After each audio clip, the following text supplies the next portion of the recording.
என்னது? கண்ணத்தை தட்டினானா? ஓ, அந்த அளவுக்கு வந்துருச்சா? மா, அவன் இன்னும் கூடிய சீக்கிரத்துல என்ன வேணா பண்ணுவான். அதுவும் சீக்கிரத்திலே நடக்க போகுது.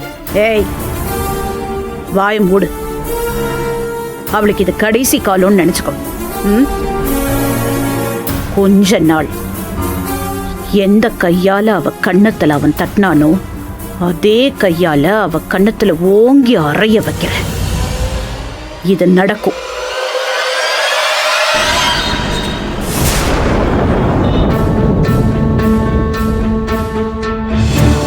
இன்னைக்கு நான் ரொம்ப ரொம்ப சந்தோஷமா இருக்கேன். ஏன்னா நமக்கு இந்த வருஷம் நம்ம கம்பெனில 2 மடங்கு ப்ராஃபிட் வந்திருக்கு. அதுக்கு முழுக்க முழுக்க காரணம் என்னோட எம்ப்ளாயிஸான நீங்க மட்டும்தான். ஓகே, எந்த ஒரு கம்பெனிக்கும் பணம்ங்கிறது ஒரு இன்வெஸ்ட்மெண்ட் டூல் மட்டும்தான். அதை வச்சு பில்டிங் கட்டலாம், பிசினஸ் பண்ணலாம், இன்ஃப்ராஸ்ட்ரக்சரை அதிகப்படுத்தலாம். ஆனா அதுல உழைச்சு பொருளை உற்பத்தி பண்ணி மக்கள் கிட்ட கொண்டு போய் சேர்த்து அதை லாபமா மாத்துறது உங்களோட உழைப்பு தான். சோ நீங்க இல்லாம இங்க எதுவுமே இல்லை.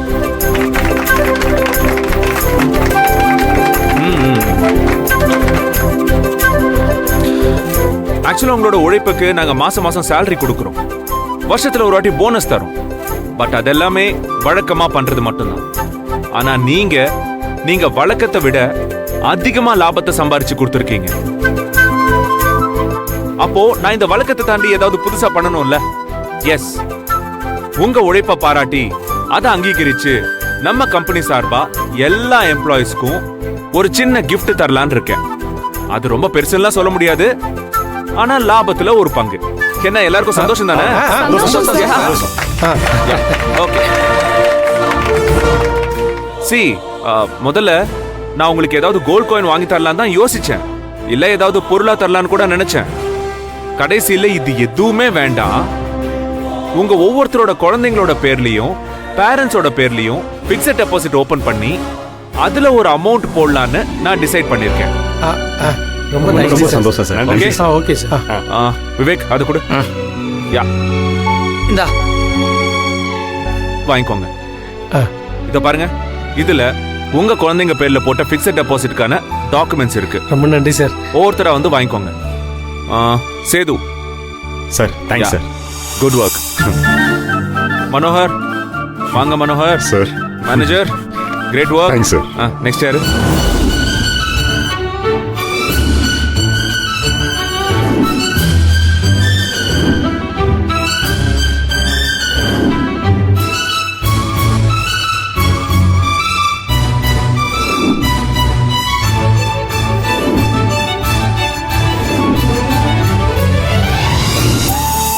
ரொம்ப சந்தோஷம் சார். நாங்கள் யாருமே இதை எதிர்பார்க்கல சார். அதை விட பெரிய சந்தோஷம் என்னன்னு தெரியுமா சார்? நீங்கள் சொன்ன மாதிரி செக்காவோ கோல்டாவோ பணமாவோ தரதை விட எங்கள் பிள்ளைகளோட எதிர்காலத்தை மனசில் வச்சுக்கிட்டு ஃபிக்ஸட் டெபாசிட் பண்ணிங்க பாருங்க, அதான் சார் ரொம்ப சூப்பர். இதை மாதிரி யாராவது பண்ணியிருப்பாங்களோன்னு தெரியல சார். இதிலிருந்து தெரியறது என்னன்னா, நம்ம கம்பெனி தொழிலாளிகளோட வேலை சம்பளத்தை பற்றி மட்டும் இல்லை, அவங்களோட அடுத்த தலைமுறையும் நல்லா இருக்கணும்னு நினைக்கிறது. எங்க தொழிலாளர்கள் அத்தனை பேர் சார்பாகவும் மனப்பூர்வமா நன்றி சொல்றேன் சார். அவ்வளவு யூஸ்ஃபுல்னு சொல்றீங்களா? ஆமா சார். நீங்க பணமா கொடுத்தீங்கன்னா நாங்க என்ன செய்வோம்? மேக்சிமம் எல்லாரும் கடன் கட்டியிருப்போம். கையில காசு இருக்கேன்னு செல்போனு அது இதுன்னு வாங்கியிருப்போம். எப்படியாவது செலவாயிரும். இதே பிள்ளைங்க பேர்ல நீங்க டெபாசிட் பண்ணும்போது யாருமே நாங்க கை வைக்க மாட்டோம். சென்டிமெண்டா பத்திரமா கொண்டு போய் வீட்டில் வச்சு இன்னும் எத்தனை தலைமுறை ஆனாலும் இந்த பணம் ஒரு பக்கம் வளர்ந்துகிட்டே இருக்கும் சார். நாளைக்கு நாங்களே இந்த வேலையை விட்டு போனாலும் இந்த ஃபிக்ஸட் டெபாசிட்டே எங்களுக்கு துணையா இருக்கும் சார். இது நிஜமாலே பெரிய விஷயம் சார். பணம் செலவழிக்கிறதெல்லாம் தாண்டி தொழிலாளிங்க குடும்பத்தை பத்தியும் எங்களை பத்தியும் நினைச்சீங்க பாத்தீங்களா? அதான் சார். நன்றி சார். ஓகே. ஆக்சுவலா உங்ககிட்டலாம் நான் ஒரு உண்மையை சொல்லியே ஆகணும். இதை நான் பணமா கொடுக்கலாம் தான் நினைச்சேன். இன்ஃபேக்ட் என்னோட டாடி கூட அப்படிதான் சொன்னாரு. ஆனா இந்த பிக்ஸட் டெபாசிட் ஐடியா யார் கொடுத்தாங்க தெரியுமா? என்னோட வைஃப் நந்தினி தான். நல்லது சார். ரொம்ப சந்தோஷம் இல்லனா இது சத்தியமா எனக்கு தோணி இருக்கிற வாய்ப்பே இல்ல.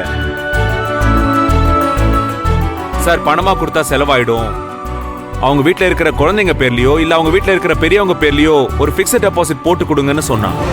எதிர்காலத்துல அது உங்களுக்கு எல்லாம் உதவியா இருக்கும்னு அவ சொன்னான். ஆக்சுவலா அவ என்ன நினைச்சு இதை சொன்னாலோ தெரியாது, ஆனா அது அப்படியே நீங்க சொன்னதுல எனக்கு ரொம்ப சந்தோஷம். எங்களுக்கும் ரொம்ப சந்தோஷம் நன்றி சார். ரொம்ப சந்தோஷம். சந்தோஷம் சார். Thank you sir.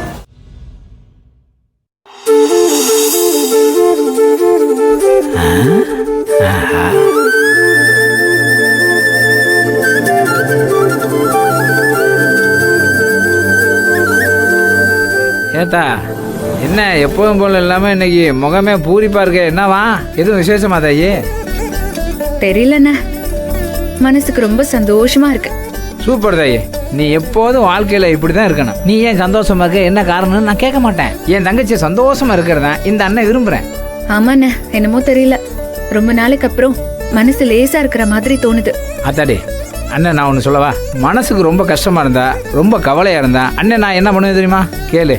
நான் கவலையெல்லாம் இல்லை, நான் ரொம்ப சந்தோஷமா இருக்கேன்னு என் மனசுக்குள்ள நினைச்சுப்பேன். அப்படி என் மனசை நம்ப வைப்பேன். அப்புறம் கொஞ்ச நேரத்துக்குள்ள அண்ணனுடைய பிரச்சனை எல்லாம் சரியாயிருந்தாயே. இங்கே வருதாயே, இதை நீ 4 கணக்குல செஞ்சு பாறேன். எப்போ கஷ்டமோ கவலையா வருதோ அப்பெல்லாம் ஓ மனசும் சந்தோஷமா இருக்க பழகிக்கும் தாயே. அவ்வளோதான் தான் அண்ணனுடைய டெக்னிக்கே இதுதான். அண்ணே, பயங்கரமான ஆளா இருப்பீங்க போலயே. கைவசம் ஏகப்பட்ட டெக்னிக்க வச்சிருக்கீங்க. அப்கோர்ஸ் தாயி, இப்பெல்லாம் அண்ணன் மனசுக்கு என்ன தோணுது தெரியுமா? எதுக்கு தேவையில்லாத விஷயத்துல நினைச்சு மனசை போட்டு வருத்திக்கிட்டு கிடக்குனேன். நடக்கிறது நடக்க தான் போகுது. மனசு என்னெல்லாம் ஆசைப்படுதோ அதெல்லாம் வாங்கி தின்னு தீர்ப்பா. என்ன சாதிக்க நினைக்கணுமோ அதை சாதிச்சிருவான். மிச்ச விஷயமெல்லாம் அப்புறம் தான் தாயி. என்னத்தான் அண்ணன் சொல்ற சரிதானே? அது என்னவோ உண்மைதானே. நாம நினைச்ச மாதிரியே எல்லாமே நடக்குது. அத்தா இங்க பாரு, நம்ம தெற்க போனோம்னா வாழ்க்கை வடக்க போகுது. அதை கையை பிடிச்சி இழுத்த நம்ம தாவு தீருது. இதுல நீயும் நானும் கவலைப்பட்டு என்ன ஆக போகுது தாயி? ஆத்தா இதே மாதிரி எப்போதும் வாழ்க்கையில சந்தோஷமா ஜாலியா இருதாயே. இன்னைக்கு நீங்களும் நல்லா ஜாலியா தான் பேசுறீங்க. தேங்க்யூ. வெல்கம். அடனே, என்ன இங்கிலீஷ்லாம் பேசுற? சூர்யா சார் சொல்லி கொடுத்தாரு. அது சரிதான். பாத்தியா ஓரஞ்சத்தை, நானும் இத்தனை வருஷமா இந்த வீட்டுல வேலை பார்த்துட்டு இருக்கேன். எனக்கு சொல்லி கொடுத்தாரு அவரு. வீட்டுக்கார அம்மானோன்னா ஒரு சலுகை கொடுத்து சொல்லி கொடுத்துட்டாரு. என்ன இருந்தாலும் நீ என் தங்கச்சி, நீ நல்லா இருந்த.